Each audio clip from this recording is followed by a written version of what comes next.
and play on 2nd and 10. That's his youth right there. Tagovailoa trying to make up for it. Fires to the end zone. Touchdown! Alabama wins! Yeah, I'll be continuing with my college football schedule preview and point spread prediction videos with the USC Trojans and Texas Tech Red Raiders. So starting with USC, their non-conference schedule is way easier than last year because they're too scared to keep playing Notre Dame. Their non-conference schedule couldn't be much easier. They've got 3 guaranteed wins against group of 5 teams, and Fresno State was the only one of these group of 5 teams that was any good last year, but not even they'll be of much challenge to Southern Cal. Now, they have 7 different conference opponents than last year. So last year they played Purdue, Michigan State, Illinois, Michigan, Nebraska, Northwestern, and Iowa. And instead this year they will play Rutgers, Washington, Penn State, Wisconsin, Ohio State, Indiana, and Maryland.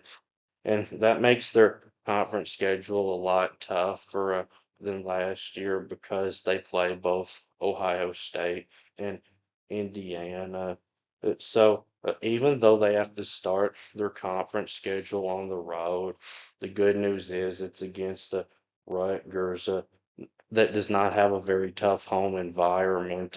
They have one of the smallest stadiums in the Big Ten, and they're not likely to be a very good team next year. This is a game that, on paper, Southern Cal should win pretty comfortably. But then their schedule gets a whole lot tougher. The Oregon, Washington, and then on the road at Penn State 3-game stretch has to be one of the toughest in the country.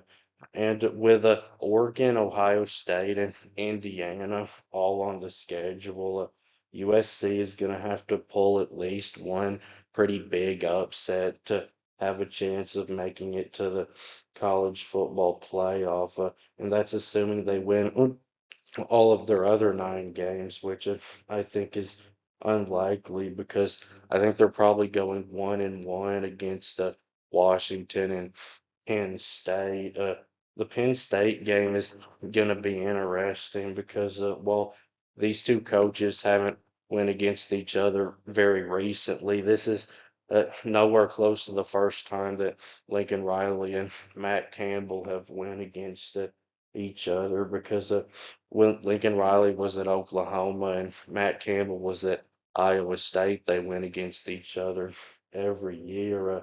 And Matt Campbell's biggest win of his coaching career came against Oklahoma when Lincoln Riley was in his first season as their head coach during the year that Baker Mayfield won the Heisman Trophy. Because USC plays a week 0 game against San Jose State, they will get 2 bye weeks. And the first bye week, even though it comes in between back-to-back road games against Penn State and Wisconsin, because Luke Fickell doesn't know what he's doing over at Wisconsin.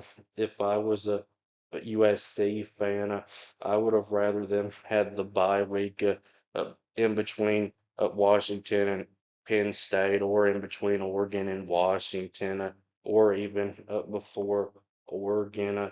But I still don't think it's a terrible time for a bye week because Wisconsin's not a team like Rutgers that doesn't have hardly any talent. They've got some talent, and even as bad as they were last year, they still did get a big home win over Illinois. And the second bye week it does come in between what's by far the toughest 2-game stretch on this schedule, hosting Ohio State and then on the road at Indiana. Indiana is the game that I would give USC the least chance of winning because it's on the road. But really, it can't get any tougher than Ohio State and then on the road at Indiana. And then they do get a nice last two games to the schedule, Maryland and on the road at UCLA.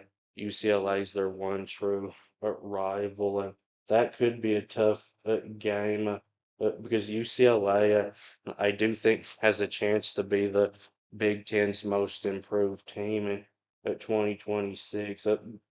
But a big difference with USC in their second year in the Big Ten compared to their first year was in their first year they had several pointless losses for their talent level, and then in the second year, even though they still didn't get any upset wins, they did beat all of the teams that they were supposed to beat, like these two teams, Maryland and UCLA.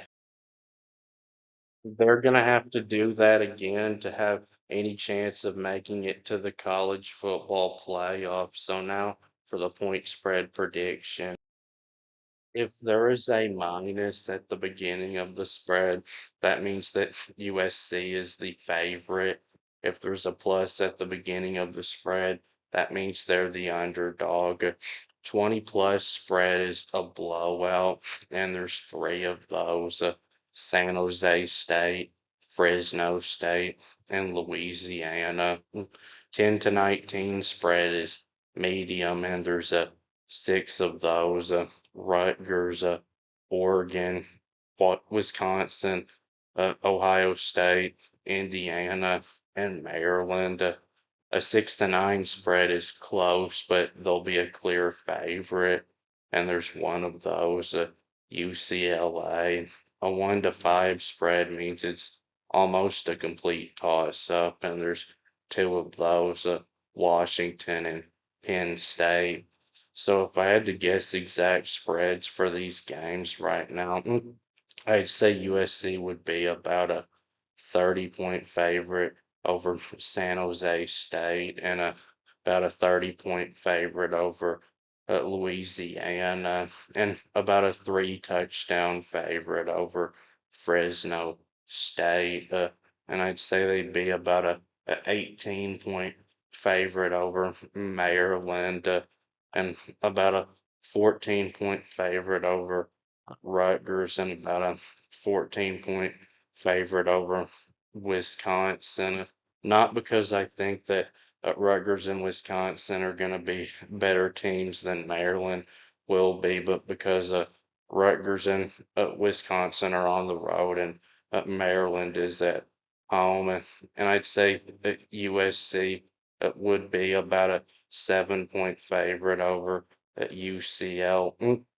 And I'd say they'd be a 3-point favorite over Washington, but only because it's at home. On the road, USC would be a slight underdog, I think, in that one.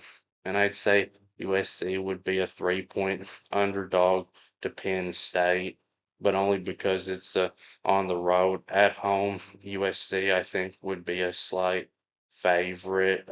And I'd say USC will be about a 10-point underdog against the Oregon and about a 10-point underdog to Ohio State and about a 14-point underdog to Indiana because I do consider Oregon and Ohio State and Indiana to be about even right now, but Indiana is on the road while Oregon and Ohio State are at home.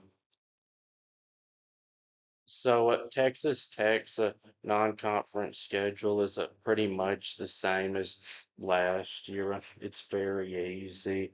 They get two guaranteed wins against Abilene Christian, who's an FCS team, and Sam Houston, who joined the group of five a few years ago and was one of the worst group of five teams last year. And they get an all but guaranteed win on the road at Oregon State, and the second meeting of a home and home series between the two teams. But Oregon State won't be considered a Power Four non-conference opponent because Oregon State is going to be part of the new Pac-12 and a much weaker Pac-12. And Oregon State, since the Pac-12 broke up, hasn't even seemed like a Power Four team because they've not played a full Power Four schedule either one of these past 2 years and have had a losing record each of these past 2 years, even losing to Sam Houston last year. So Texas Tech will have five different conference opponents than last year. So last year they played Utah, Kansas State, UCF, and BYU. And instead this year they will play Colorado, Cincinnati, Arizona, Baylor, and TCU. And I think that's easier than last year because switching Kansas State, and Central Florida with Colorado, Cincinnati, and Baylor, I'd say is about even. But if I was a Texas Tech fan, I would rather see them play Arizona and TCU than play BYU and Utah again. I think the bye week comes at a good time before hosting Arizona State because Arizona State is not only the only team that beat Texas Tech in the regular season last year, they were the only team in the regular season that didn't get blown out by Texas Tech, and they were the only team all season that had any success offensively against Texas Tech. They were able to score 26 points on them, and the Arizona State's offense that was actually the disappointing part of them last year. It wasn't great, so that was surprising. And in the regular season, they had the most success defensively against Texas Tech, uh, and that wasn't too surprising because Arizona State did have a pretty good defense last year. I think this schedule sets up nicely for Texas Tech because the four teams that they play that I think are real contenders in the Big 12, Houston, Arizona State, Arizona, and TCU are all at home. And even though they have to play back-to-back road games, they come against Oklahoma State and Baylor, who are probably going to be two of the worst teams in the conference again. And West Virginia, you would expect them to be improved some in the second year of Rich Rodriguez's return there, but this is still a game that on paper Texas Tech should win fairly comfortably. And even though this schedule is overall pretty easy, you can't really say with a team like Texas Tech that has only had one great year that they're a lock to go back to the conference championship. But I will say that if Texas Tech is as good as they're supposed to be with this schedule, 10 wins, that shouldn't be a problem. So there's 8 games on here where I think Texas Tech will be a blowout favorite, and Abilene Christian, Oregon State, Sam Houston, Colorado, Cincinnati, West Virginia, Oklahoma State, and Baylor. And there's 3 games where I think Texas Tech will be a medium favorite in Houston, Arizona, and TCU. And there's one game where I think Texas Tech will be a close but clear favorite in Arizona State. So right now, I would say Texas Tech would be at least a 50-point favorite, probably even more over Abilene Christian, and about a 31-point favorite over Oregon State, and at least a 40-point favorite, probably even more over Sam Houston. And I'd say Texas Tech would be about a 25-point favorite over Colorado, and about a 20-point favorite over Cincinnati, and about a 21-point favorite over West Virginia, and probably about a 4 touchdown favorite over Oklahoma State, and probably about a 20-point favorite over Baylor, and I'd say Texas Tech will be about a 10-point favorite over Houston, and about a 10-point favorite over Arizona, and about a 10-point favorite over TCU. But only because those games are at home. On the road, those would be in the 6 to 9 range. And I'd say Texas Tech will be a 8-point favorite over Arizona State. But it's not that I think Arizona State is going to be a better team than Houston or Arizona or TCU. It's because Arizona State beat Texas Tech last year that I have the spread lower in that game. But that'll be it with this video. Please subscribe. Thanks for watching. I'll be back soon.